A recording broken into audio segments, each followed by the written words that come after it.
ముందు మనమే సరి చేసుకుంటకు గాను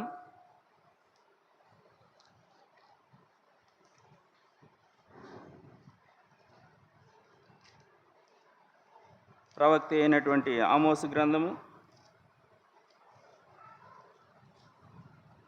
756వ పేజీ 3వ అధ్యాయము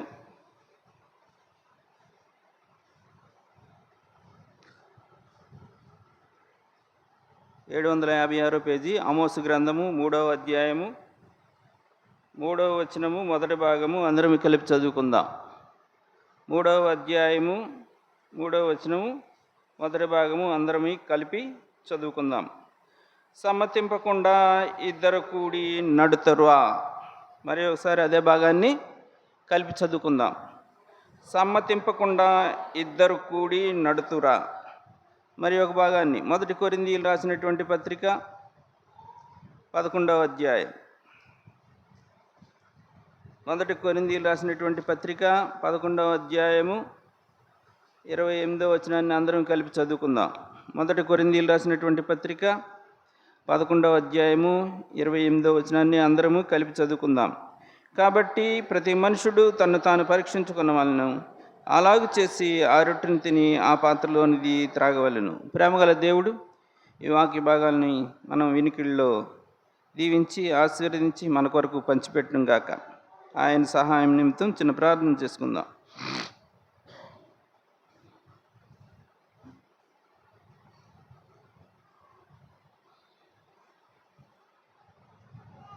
ప్రేమ నమ్మకము గల పరలోకపు తండ్రి, కృతజ్ఞతాపూర్వక వందన స్తోత్రాలు చెల్లించుకుంటున్నాం. నీ బిడ్డలైనటువంటి వారు కూడి నీ నామాన్ని మహింపరచడానికి వారికి అనుగ్రహించినటువంటి సమయాన్ని బట్టి హృదయపూర్వక వందన స్తోత్రాలు చెల్లించుకుంటున్నాం. ప్రభా, నీ ప్రత్యేకమైన కృపలో ప్రభా మాకు అనుగ్రహించిన రక్షణ బట్టి ప్రభా, రక్షణ వెలుగులో నిన్ను స్తుతించి ఆరాధించడానికి కావలసినటువంటి కృపను అనుగ్రహించి సాయం చేసిన దాన్ని బట్టి వందన స్తోత్రాలు. ఆత్మదేవుడు సాయం చేసిన పరిస్థితుల్లో ప్రభా మేము ఒప్పుకుంటకు మీరు చేసినటువంటి అద్భుత కార్యాన్ని వివరించుటకు మా పెదవులను మా గొంతులను తెరిచిన విధానాన్ని బట్టి వందన స్తోత్రాలు చెల్లించుకుంటున్నాం. ప్రభా, నీ ప్రత్యేకమైన కృపలో ఈ సమయాన్ని బట్టి కూడా హృదయపూర్వక వందన స్తోత్రాలు చెల్లించుకుంటున్నాం. మా మధ్యలో ఉంచబడినటువంటి బలపక్షంగా హృదయపూర్వక వందన స్తోత్రాలు చెల్లించుకుంటున్నాం. బలలో చేయి వేయక ముందు మమ్మల్ని మేము పరీక్షించుకుంటకు గాను ప్రభా, నీ వాక్యపు వెలుగు ఎంతో మాకు అవసరం. కనికరముగల తండ్రి ప్రభా, నీ వాక్యంతో మాతో మాట్లాడతారని సన్నిధిలో సాగిపడి ప్రార్థిస్తున్నాం.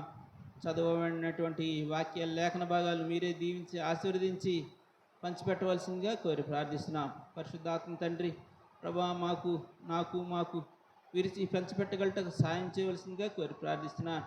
నా మట్టుకు నేను ప్రభా నీ వాక్యాన్ని వివరించడానికి అనర్హుడిని ఒప్పుకొంచు నీ పాసన్నిధికి వస్తున్నాను. నీ కుమారుడైన యేసుక్రీస్తు రక్తములో ప్రభా నన్ను కడగండి, శుద్ధీకరించండి. ప్రభా, నీ బిడ్డల కొరకు అర్హమైనటువంటి పాత్రగా నన్ను ప్రభా మీరే సిద్ధపరచవలసిందిగా కోరి ప్రార్థిస్తున్నాం.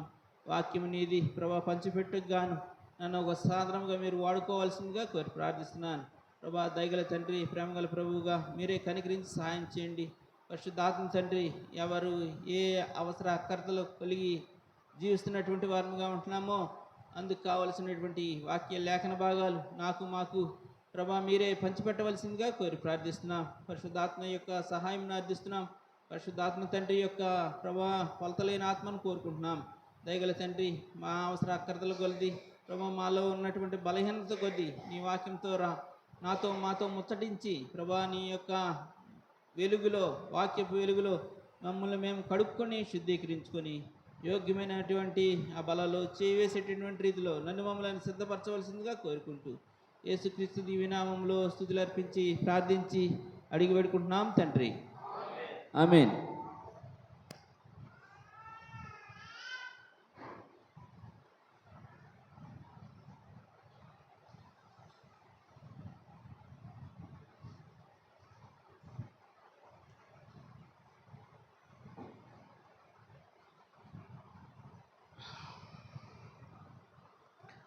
ఆమోసు గ్రంథం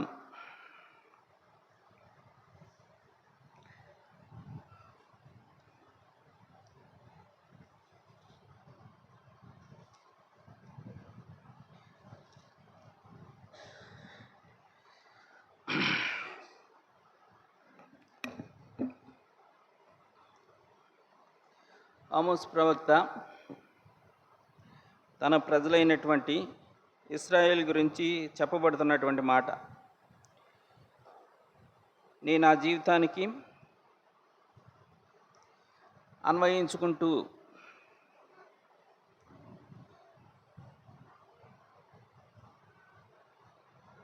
వాక్య వెలుగులో మనల్ని మనమే సరిచేసుకున్నటువంటి వారమై యోగ్యమైన రీతిలో బలలో చేయి వేయటానికి ప్రభు మనకి సాయం చేసేవాడిగా ఉంటాడు. ఇక్కడ ఆమోస్ ప్రవక్త చెప్పబడుతున్నది ఏంటంటే, మొదటి వచనంలో అంటాడు, ఐగుప్తు దేశంలో నుండి యెహోవా రప్పించిన ఇశ్రాయేలీయులారా అంటున్నాడు. వారి గురించి ప్రకటిస్తున్నటువంటి వాడిగా ఉంటున్నాడు. మనం ఆరాధనలో చూసినటువంటి వారిగా ఉంటున్నాం. ఒకప్పుడు మన స్థితి విగ్రహాలకు చెందినటువంటి గుడ్డితనం కలిగినటువంటి వారము. అటువంటి పరిస్థితుల్లో నుంచి దేవుడు ఏం చేసినటువంటి వాడుగా ఉంటున్నాడంటే, మనల్ని విడిపించినటువంటి వాడుగా ఉంటున్నాడు. మనల్ని విడిపించి తన హస్తంతో ఏం చేసినటువంటి వాడుగా ఉంటూ మనల్ని ముందుకు నడిపిస్తున్నటువంటి వాడుగా ఉంటున్నాడు. ఇక్కడ ఉన్నటువంటి వాక్య భాగం చదివినట్లయితే మొదటి వచనంలో ఐగుప్తు దేశంలో నుండి యెహోవా రప్పించిన ఇశ్రాయేలీయులారా అంటున్నాడు. వారి యొక్క స్థితిని బట్టి మాట్లాడుతున్నటువంటి వారుగా ఉంటున్నారు. అప్పటికి వాళ్ళ యొక్క జీవితంలో అనేక సంవత్సరాలు వారి యొక్క యాత్రా జీవితము కొనసాగుతున్నటువంటిదిగా ఉంటుంది. ఎందుకు ప్రవక్త వారినితో ఆ రకంగా మాట్లాడుతున్నటువంటి వాడుగా ఉంటున్నాడు అనేది మనం గమనించుకోవలసినటువంటి విషయం. వారు ఒక రకంగా ఎలాగున్నారంటే ఇబ్బంది కొలిమిలో ఉన్నారట. కొలిమి అనేది మనకి అందరికీ ఎరిగినటువంటి భాగము. కొలిమి అంటే ఒక వస్తువుని సరి అయినటువంటి రీతిలో దాన్ని చక్కబరచబడ్డానికి ఏం చేస్తూ ఉంటారంటే అగ్నిలో కాల్చేటటువంటి వారుగా ఉంటారు. అది కొలిమి. ఎంత పరిస్థితి దాన్ని చూస్తే మనకి ఎంతో అక్కడ వేడికే తట్టుకోలేము. ఒక్క వస్తువుని ఆ రకమైనటువంటి రీతిలో చేయడానికి అంత వేడి చేసేటట్టు వారి యొక్క పరిస్థితి కూడా ఆ రకంగానే ఉంది. వారి యొక్క పరిస్థితి కూడా ఆ రకమైనటువంటి ఇబ్బంది కొలిమిలో ఉన్నారు. ఇబ్బంది కొలిమిలో ఉంటే దేవుడు తన దాసుడైనటువంటి అబ్రహాంకి ఇచ్చినటువంటి వాగ్దాన ప్రకారంగా తనల్ని ఏం చేసినటువంటి వాడుగా ఉంటున్నాడంటే విడిపించినటువంటి వాడుగా ఉంటున్నాడు. విడిపించినప్పుడు వారి యొక్క స్థితి విధానం ఏ రకంగా ఉండాలి, వారి యొక్క పూర్వ స్థితిని వాళ్ళు జ్ఞాపకం చేసుకుంటూ దేవుడు వారి పక్షంగా చేసిన కార్యాలను వారు నెమరు వేసుకునేటటువంటి వారుగా ఉంటూ దేవుణ్ణి స్తుతి ఆరాధన చేసేటటువంటి అనుభవాల్లోకి వెళ్ళాలి. ఇప్పుడు మనం ఆరాధన చేసినటువంటి వారముగా ఉంటున్నాం. ఆరాధన చేస్తున్నటువంటి భాగాల్లో సృష్టికర్త అయినటువంటి దేవుడిని మనము ఆయన్ని ఆరాధించాం. మన పరిస్థితి మనం ఏం చూస్తున్నామంటే ఇక్కడ చీకట్లో ఉన్నాం, ఇబ్బంది కొలుగులో ఉన్నాం, విగ్రహాదానికి చెందినటువంటి వారం. అటువంటి వారమైనటువంటి మనలను దేవుడు ఏం చేసినటువంటి వాడుగా ఉంటున్నాడు, తన చేయి పట్టుకొని విడిపించి మనలను సరిచేసినటువంటి వాడుగా ఉంటున్నాడు. నడిపించి చక్కని త్రోవలో నీతి అయినటువంటి మార్గములో మనల్ని నడిపించుకుంటూ మన యొక్క యాత్రా జీవితాన్ని కొనసాగిస్తున్నటువంటి వారుగా ఉంటున్నాం. అది మనం ఎల్లప్పుడూ జ్ఞాపకం చేసుకుంటూ మనం తండ్రి అయినటువంటి దేవునికి మన హృదయార్పణను అర్పించినటువంటి వారుగా ఉంటున్నాం.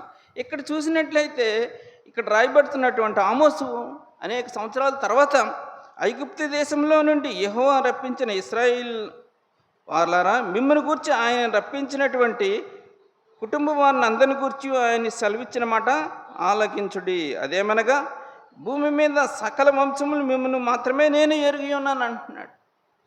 దేవుడు అబ్రహాంకి ఇచ్చినటువంటి వాగ్దాన ప్రకారంగా అనేక మంది ఉన్నప్పటికీ సంతానం దేవుని సంతానమే. కాకపోతే మాట వినకపోవడం చేత వాళ్ళందరినీ దేవుడు పక్కన పెట్టినటువంటి వాడుగా ఉన్నాడు. అబ్రహాంకి అయితే వాగ్దానం ఇచ్చాడు కాబట్టి వారిని ఏం చేసినటువంటి వాడుగా ఉన్నాడు. వాళ్ళు కూడా మాట వినకపోతున్నప్పటికీ వాళ్ళని ఏం చేసినటువంటి వాడుగా ఉంటున్నాడంటే దేవుడు తన బిడ్డలుగా వాళ్ళకి వాగ్దానం చేశాడనేసి దేవుడు వాళ్ళని చేరదీసినటువంటి వారుగా ఉంటున్నాడు. అయితే ఇక్కడ మనం గమనించవలసిన విషయం ఏంటంటే, సమ్మతించకుండా ఇద్దరు కూడి నడుతురా. ఇప్పుడు నడవవలసినటువంటి పరిస్థితి సమ్మతం అంటే ఇద్దరికీ ఒకే రకమైనటువంటి సమ్మతం కలిగి ఉండేటటువంటి పరిస్థితి, ఇద్దరికీ ఒకే రకమైనటువంటి ఆలోచన విధానం కలగ ఉండవలసినటువంటి పరిస్థితి. కుటుంబ పరిస్థితుల్లో చూసుకుంటే భార్యాభర్తలకైనా సరే, లేకపోతే అన్నదమ్ములకైనా సరే, వారి యొక్క హృదయాలు కానీ తేడాగా ఉంటే ఆ రకమైనటువంటి పరిస్థితి ఏ రకంగా ఉంటుంది ఆలోచించుకోవాల్సిన విషయం. మనకి ఎరికైనటువంటి విషయమే. మన కుటుంబము కలిగినటువంటి వారముగా ఉంటున్నాం మనం అందరమే. కుటుంబాల్లో ఉండేటటువంటి పరిస్థితుల్లో సమ్మతింపకుండా ఇద్దరు కూడి ఒకే రకమైనటువంటి మార్గంలో వెళ్ళగలిగేటటువంటి వారముగా ఉంటామా? సమ్మతి లేనప్పుడు పరిస్థితి వేరే రకంగా ఉండేటటువంటిదిగా ఉంటుంది. అయితే సమ్మతి ఉంటే ఒకే మార్గంలో వెళ్ళేటటువంటి వారముగా ఉంటాం. దేవుడు కోరుకునేది ఏంటంటే సమ్మతి గలటువంటి మనసును కోరుకునేటటువంటి వాడుగా ఉంటున్నాడు. సమ్మతి గల మనసు ఆయన దయచేసి నీకు నాకు సమాధానాన్ని అనుగ్రహించి ఆ సమాధానంతో ముందుకు నడిపించాలని ఇష్టపడుతున్నటువంటి వాడుగా ఉంటున్నాడు. నా జీవితంలో మనం ఏం చేసేటటువంటి వారముగా ఉంటామంటే సమాధానాన్ని కోల్పోయినటువంటి వారముగా ఉంటాం. పరిస్థితులు ఏ రకంగా అవ్వచ్చు, కుటుంబంలో పరిస్థితులను చూసుకుని ఆలోచించుకున్నట్లయితే మనకి ఈ విషయం అవగతమయ్యేటటువంటిదిగా ఉంటుంది. సరైనటువంటి సమ్మతి లేకపోతే పరిస్థితులన్నీ తేడాగా వచ్చేటటువంటివిగా ఉంటాయి. ఆ తేడా పరిస్థితులన్నిటిని బట్టి ఆ కుటుంబ వ్యవస్థ ఒక రకంగా పాడైపోయినటువంటిదిగా ఉంటుంది. అది ఒక రోజుతోని 2 రోజులతోని సరిపోయేటటువంటిదిగా ఉంటే ఆ కుటుంబ వ్యవస్థ ఏదో చక్కబడేటటువంటిదిగా ఉంటుంది. అదే రకమైనటువంటి పరిస్థితులు కొనసాగుతుంటూ ఉంటే వారు కలిసి నడిచి వెళ్ళేటటువంటి పరిస్థితి ఏమైనా ఉంటుందా? ఉండదు. అది మనకందరికీ ఎరుకైనటువంటి విషయమే. నా జీవితంలో కూడా ప్రభు చెప్పే మాట ఏంటంటే ఆయన నిన్ను నన్ను పిలిచినటువంటి వాడుగా ఉంటున్నాడు, నిన్ను నన్ను ఏర్పరచుకున్నటువంటి వాడుగా ఉంటున్నాడు, నీతో నాతో నడవాలని కోరుకుంటున్నాడు.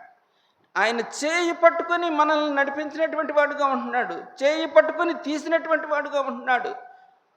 దావీదైతే ఏమంటాడు? తన అనుభవాలు చెప్తున్నటువంటి వాడుగా ఉంటున్నాడు. అందరూ ఒకే రకమైనటువంటి అనుభవాలు కలిగినటువంటి వారముగా ఉండము, కానీ దేవుడు అనుగ్రహించినటువంటి ప్రత్యక్షతను బట్టి ప్రతి విషయాన్ని కొంతమంది గమనించుకునేటటువంటి వారుగా ఉంటాం. ఇది మన జీవితాల్లో ఎరికైంది. కొంతమందికి ఆ రకమైనటువంటి జ్ఞానం ఇచ్చినటువంటి వాడుగా ఉంటాడు. అందుకనే ఏమంటాడు దావీదు మహారాజు 41వ అధ్యాయంలో, నీవు నన్ను ఎక్కడి నుంచి తీసుకొచ్చావంటాడు, ఊబిలోంచి తీసుకొచ్చావంట ఉంటాడు 41వ అధ్యాయంలో. ఆ ఊబిలోంచి రావడం అంటే కష్టమైనటువంటి పని. నా జీవితంలో అటువంటి పరిస్థితి అతను గ్రహించినటువంటి వాడుగా ఉంటున్నాడు. ఆ పదాలు ఒల్లివేసినటువంటి వాడుగా ఉంటున్నాడు. అంటే అటువంటి రాలేనటువంటి పరిస్థితుల్లో నుంచి ఆయన నన్ను చేయి పట్టుకుని లేపినటువంటి వాడుగా ఉంటున్నాడు అన్నాడు.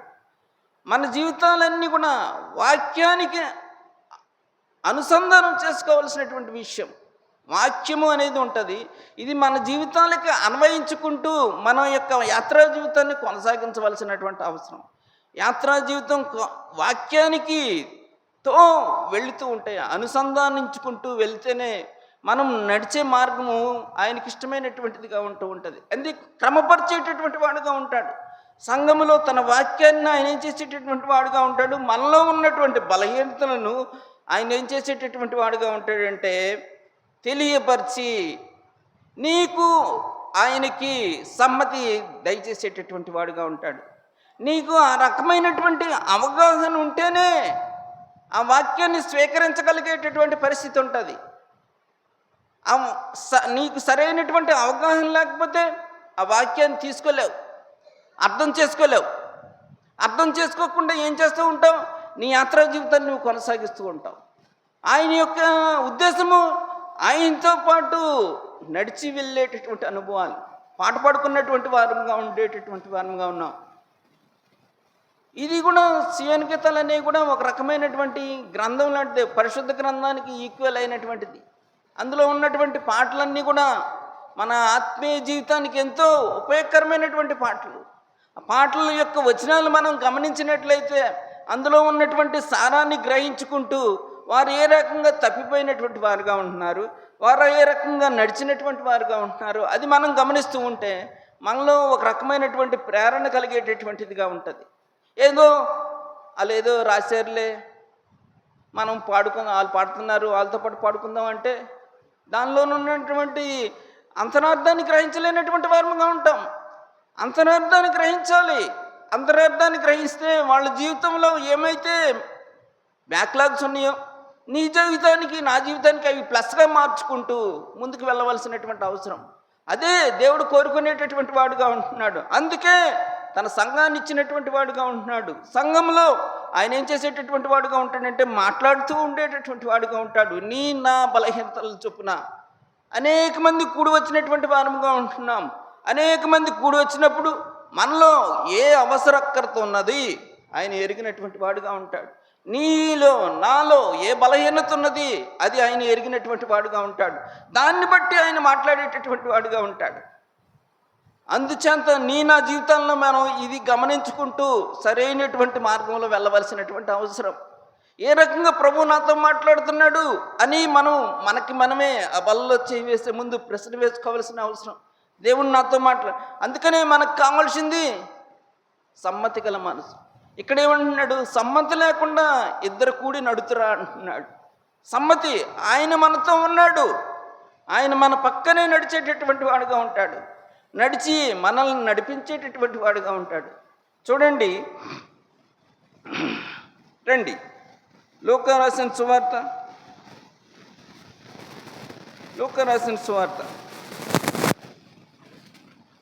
24వ అధ్యాయం.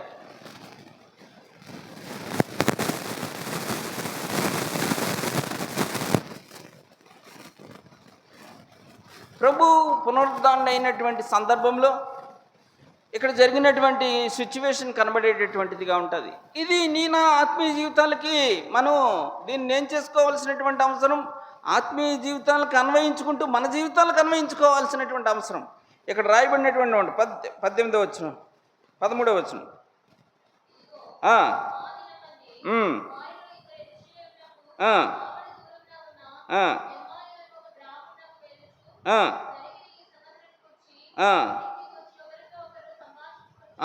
సంభాషించుకునేటటువంటి వారుగా ఉంటున్నాడు. పునరుద్ధరణ అయినాడు ప్రభు. పునరుద్ధరణ అయినటువంటి ప్రభువుని ఎవరు చూడలేనటువంటి పరిస్థితుల్లో ఉన్నాయి. ఆ సమయంలో జరిగినటువంటి శిష్యుల్లో ఇక్కడ కొంతమంది ఉన్నారు. 11 మంది శిష్యులు ఉన్నటువంటి వారుగా ఉంటున్నారు. వారితో పాటు అనేక మంది స్త్రీలు ఉన్నటువంటి వారుగా ఉంటున్నారు. అయితే పరిశుద్ధ గ్రంథంలో అనేక మంది పేర్లు రాయలేదు, కానీ ఇక్కడ కొంతమంది వ్యక్తులు ఉన్నటువంటి వారుగా ఉంటున్నారు. ఆ వ్యక్తుల్లో ఏం చేస్తున్నటువంటి వారుగా ఉంటున్నారు? అప్పుడు జరిగినటువంటి సిచ్యువేషన్లు బట్టి వారు ఏం చేసుకున్నటువంటి వారుగా ఉంటున్నారు? ఒక పట్టణం నుంచి ఒక గ్రామానికి వెళ్ళేటటువంటి వారుగా ఉంటున్నారు. వెళుతూ వాళ్ళు ఏం చేస్తున్నటువంటి వారుగా ఉంటున్నారు? మాట్లాడుకునేటటువంటి వారుగా ఉంటున్నారు. మాట్లాడుకుంటూ ఉంటే ఏం జరిగినటువంటి విషయం?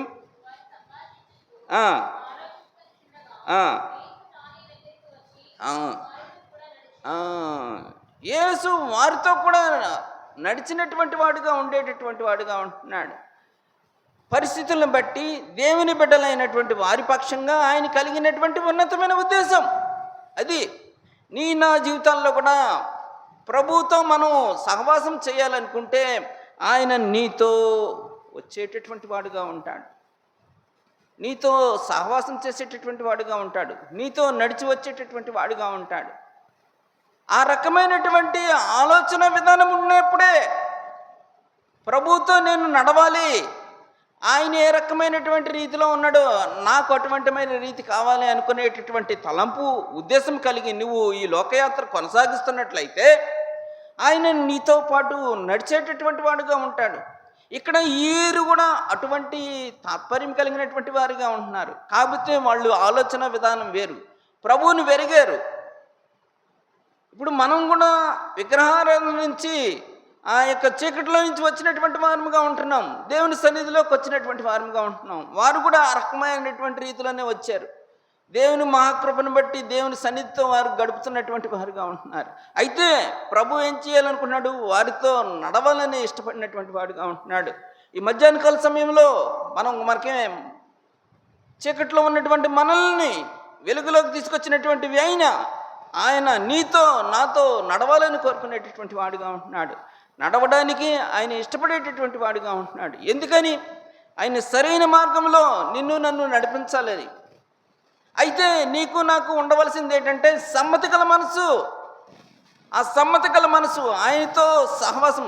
వీళ్ళిద్దరూ ఇక్కడ మాట్లాడుకునే ఇద్దరు మనుషులు ఏం చేసుకుంటున్నారంట? సంభాషించుకుంటూ వెళ్ళేటటువంటి వారుగా ఉంటున్నారు. వారిద్దరికీ ఉండవలసింది ఏంటంటే సమ్మతి గల మనసు ఉన్నటువంటి అవసరం. ఒకరిలో ఒకరికి భేదాభిప్రాయాలు వస్తే వారి జీవితాల్లో సరైనటువంటి రీతిలో నడవలేరు. అయితే ప్రభువారు వారి మధ్యకి ఎందుకు వచ్చినటువంటి వారుగా ఉంటున్నారు? వారి కళ్ళు తెరిపించాలని ఉద్దేశంతో ఆయన ఏం చేసినటువంటి వారుగా ఉంటున్నారంటే వాళ్ళతో నడవాలనుకుంటున్నారు. ఆయన యొక్క ఉద్దేశము వారిని సరైన మార్గంలో నడిపించాలి. నిన్ను నన్ను కూడా ఆయనతో సహవాసం చేయాలనే ఉద్దేశంతోనే ఈ మధ్యాహ్న కాల సమయంలో ప్రభు నీతో నాతో మాట్లాడుతున్నాడు. ఏ రకమైనటువంటి పరిస్థితి మనది జ్ఞాపకం చేసుకుంటూ ఆయనతో సహవాసం చేసేటటువంటి వారముగా ఉంటున్నామో అది మనం గమనించుకోవాలి. ఆయనతో మనం రక్షణ పొందాము అనేటటువంటి దీనిలో కాకుండా ఆయనతో సహవాసం చేస్తూ ఆయనతో నడిచేటటువంటి అనుభవాలు మన జీవితంలో కలిగి ఉండేటటువంటి వారముగా ఉండాలి. దాని కొరకు ఆయన చేసేటటువంటి వారుగా ఉంటున్నారంటే ప్రయాసపడేటటువంటి వారుగా ఉంటున్నారు. అందుకొరకు ఆయన ఏం చేస్తూ ఉంటారంటే తన సంఘంలో తన వాక్యం ద్వారా తనతో మాట్లాడేటటువంటి వారుగా ఉంటారు. ఆ దినాల్లో కాబట్టి ఆయన ఏం చేసినటువంటి వారుగా ఉన్నారు? వారితో ప్రత్యక్షమవడానికి గాను వారితో నడిచినటువంటి వారుగా ఉంటున్నారు. ఇక్కడ జరిగినటువంటి పరిస్థితి తర్వాత చదవమ్మా.